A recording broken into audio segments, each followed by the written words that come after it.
Yeah, I'm Mike Bambino, president of Youth Alternatives, and I'm so happy to be here tonight with one of my great buddies, Steve Lee.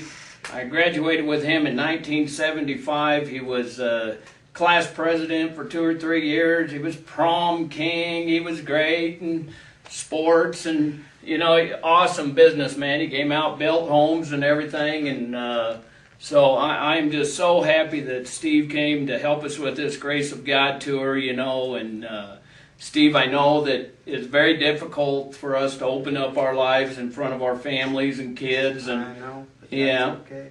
and but we both agreed that it's something that needed to be done in hopes that we keep kids from going where we were, huh? Right. Right. So I don't really want to tell Steve's story because I'm going to have him tell you, but like so many of us, including me, we kind of fell into the world of drugs and alcohol. We had Steve.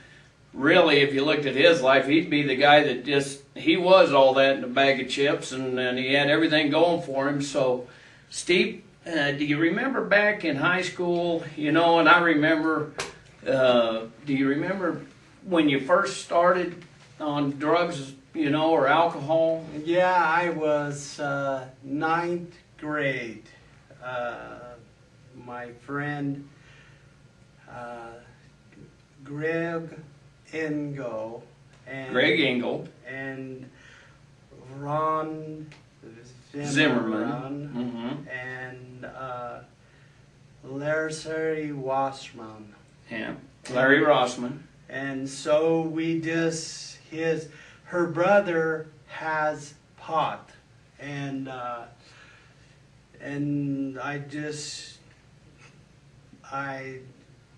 can't. You're fine. I want these kids to know this is real stuff. Yeah. Just so that we can clarify things and kind of speed into the future here. How many years ago was it that you?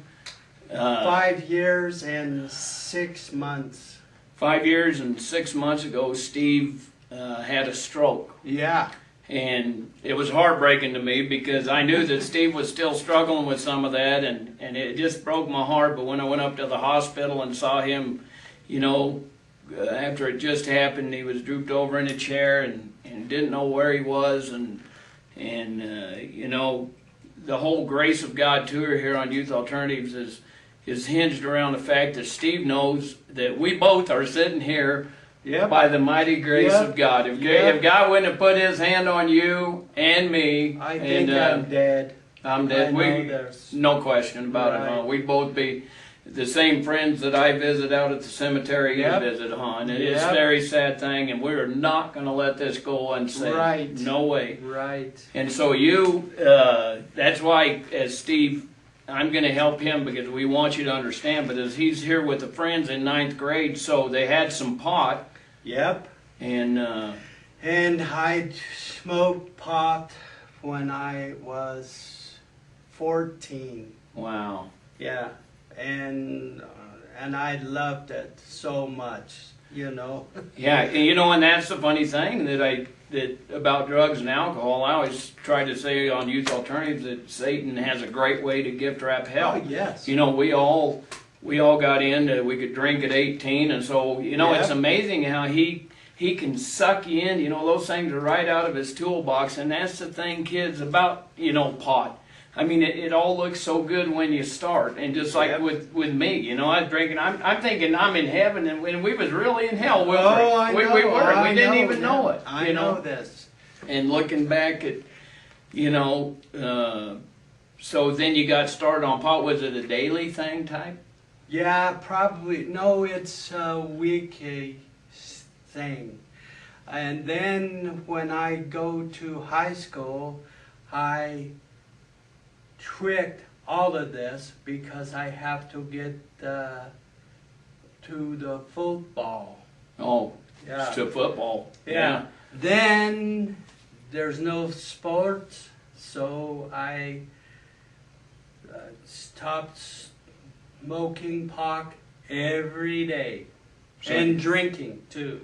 So you were doing the drinking, you know, and I don't mind telling my kids, I tried pot, and I smoked some. It just was not my thing. I was a beer drinker and I'll tell you, you know, I don't know if my son knows there, but when I left home at 13, you remember Rick Ryan, who got killed in a drunk driving accident? I know you could see that, you know, on Youth Alternatives there. I went out and took a picture of his headstone, but I left home when I was 13, and on that very first night I got, you know, drunk on Strawberry Hill wine. And although some kids can think that, you know, that's something cool, you know, it's not. It was very sad for us to be that young and get trapped in that world. Oh, yes. And so so then you graduated, so you smoked pot and drank through... No, I've stopped at 10th grade.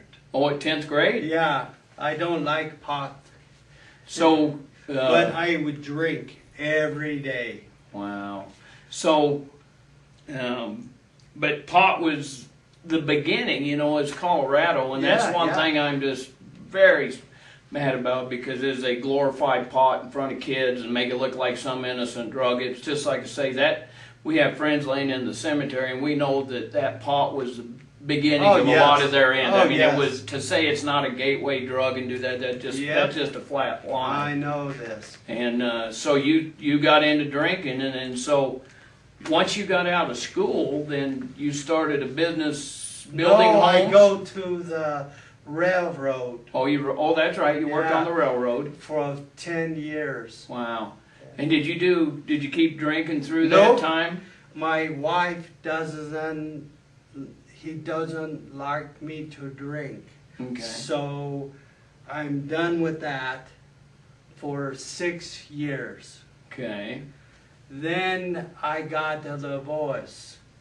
Then I could drink so much every day, and cocaine. Cocaine. Yeah. You know, and I do want to say that Steve is the daddy of two beautiful, beautiful kids. I just love them. They're very good. I just got Marshall's graduation announcement in the mail. We're all so proud of him. But, you know, and it's tough to look back. And then, so how do you go from alcohol to cocaine? I personally never did any chemical, you know, drugs just weren't mine, but I drank a lot. You know, we could drink at 18 and we were out every night getting drunk. Yes. And I know this. But the cocaine is my drugs of choice. Wow. I know this. The devil got me using cocaine every day, and then I don't have a house, no cars, nothing.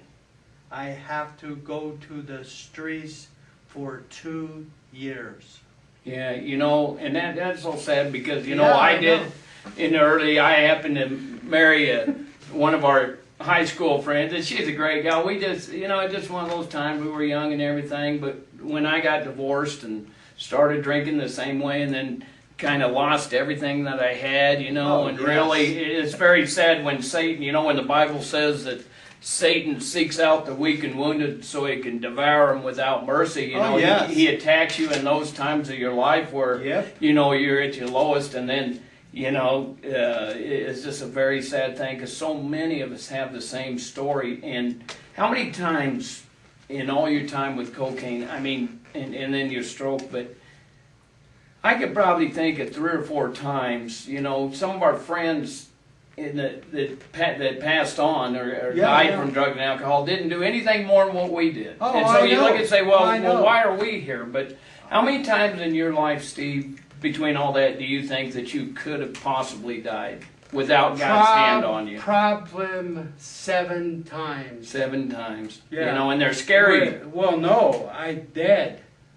Wow. You know, and I go to the treatment, and so I have 9 of them. Really? Yeah. But what I do this, I go to AA, and I go sober for a while, you know. And so I'm doing this, I get a job, and I can get some money, and I have a lot of money. Yeah. But cocaine is it's like a sin for me, you know, and alcohol too. And, but sorry. No, you're fine. Okay. You just keep The going. screen We're shut not off. sorry. Oh, okay. But alcohol is my friend, you know, and I don't I don't believe God, I don't like Him, you know, and so, but my stroke really saved me, my soul. He did. You know, God has a way of, and you know, the funny thing is, you know, as I listen to you, when you do get into the world, that's why we're here to help. Steve and I are not judging anybody that's fallen into drugs and alcohol, because we did, you know. Oh, man. We're here to say, you know, to keep kids. The one thing I say personally, with everything I've seen, is I try to tell kids that the only guarantee you have against drugs and alcohol is if you never start. Don't start. I know. Because once you start, you know, you think that I've heard, we buried my dad a couple years ago because he was a lifetime alcoholic, and it just, it would just call to him. I mean, I quit in my early 20s, you know, drinking, because I knew that I was on his path. I knew that I had it in me that I could be a really good alcoholic. I couldn't be a social. I can't go out and have one or two because I was an alcoholic. And so I had to quit. And the only way that guys like me and you survive is, number one, what did God, where did you, and I know because I talked to one of our neighbors, Dick Manford.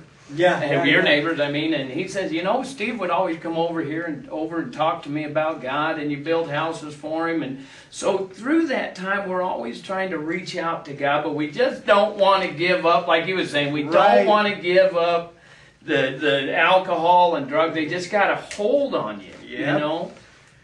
But today, I'm so devout, you know? Yes, I do. I believe God will help me, and I go to my church, and I have a good home and everything, but it's something, it was like my disease, and for me to not do this, I just have to surrender to God. You got to surrender to God, don't you? You got to give it all up. And the thing, just like here, you know, we don't, as people watch this on the internet, you know what? I've been called everything but Mike, so I don't care. But you know, the thing is, it doesn't. We got a job to do, and when God puts His hand, and you really realize, when you look at your friends and say, well, why are they there and I'm here, the ones that died from drugs and alcohol? And you'd say, when you really come to the conclusion that, hey, you know what?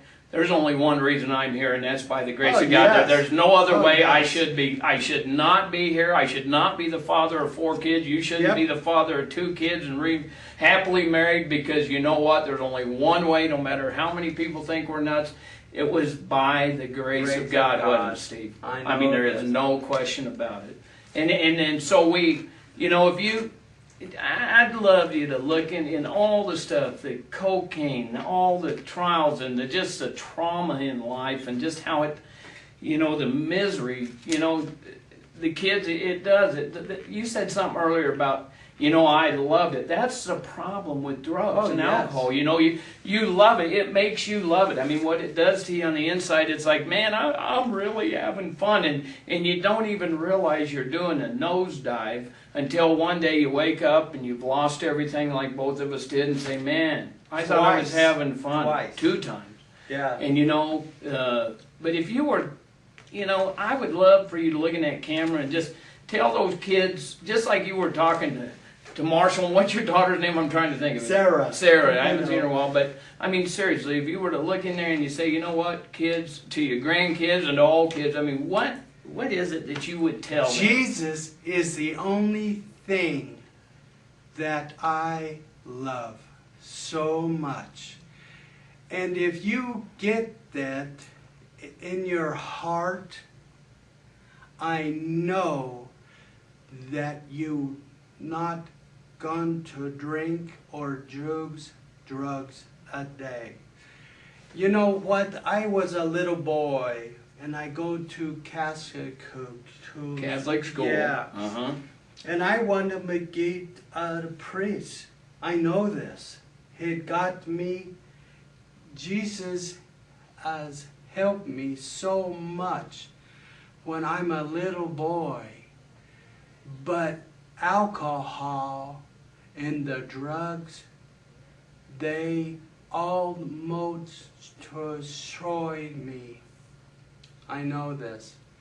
If you just have to pray to God, and Jesus is the only thing that He will save me, is the only thing. It is the only thing. And you know what? I would pray tonight that, you know, kids, we did it backwards, didn't we? Oh, yes. If we would have just did Jesus first, we wouldn't have had the other. But I no, know. we were the type that, But you know, that's we okay.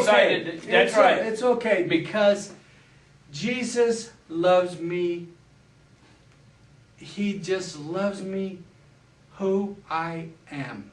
And I that's- know this. And that's right, baby.